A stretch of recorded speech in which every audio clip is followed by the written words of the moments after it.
اللہ فرماندے نے اضاء الصلاۃ او نمازاں ضائع کر دین گے. نمازاں ضائع کرن دا مطلب کی ہے؟ نمازاں تے پڑھن گے سونے محبوب دی سنت دے مطابق نہیں پڑھن گے.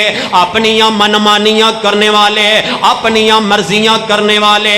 حالانکہ شریعت تو یہ جڑی اللہ نے اپنے قرآن اندر نازل فرمائی ہے, محبوب کائنات نے اپنی نبوت والی زبان چودہ چھڑے ہے. اضاء الصلاۃ, اپنیاں نمازاں ضائع کر دیں گے, سنت دے مطابق نمازاں نہیں پڑھن گے. یا انج سمجھ لو کدی ایک نماز پڑھی, ظہر پڑھیے تے عصر چھڑ دیتی ہے, عصر پڑھیے تے مغرب چھڑ دیتی ہے, مغرب پڑھیے تے عشاء چھڑ دیتی ہے, عشاء پڑھیے تے فجر چھڑ دیتی ہے. اے 5 نمازاں نہیں پڑھدا اپنی مرضی دے مطابق ہے. کدی 2 پڑھ لیاں, کدی 4 پڑھ لیاں, کدی 3 پڑھ لیاں. نہ میرے ویرا رب نے 5 نمازاں فرض کیتیاں نے.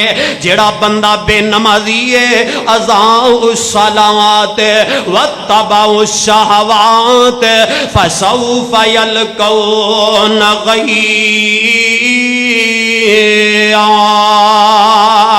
اللہ فرماندے نے اپنی خواہشات دا پجاری ہے, اے اپنے نفسی تے مندا ہے, شیطان دا تے کہنا مندا ہے, رب رحمان دا کہنا نہیں مندا.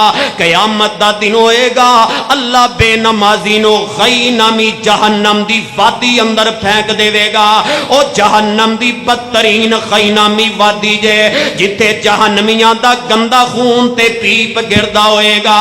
او چلے اللہ نے تینو جوانیاں عطا فرمائیاں, رب نے تینو مال عطا فرمایا, اللہ نے تینو عزتاں عطا فرمائیاں, رب نے تینو حسن عطا فرمایا, اللہ نے تینو اولاد عطا فرمائی, رب نے تینو بینک بیلنس عطا فرمایا. اور رب دا کھا کے اللہ دی زمین تے چل کے پھر بھی رب دی بندگی نہیں کردا.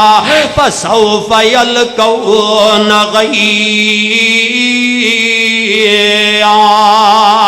بے نمازی جہنم اندر چلا جائے گا.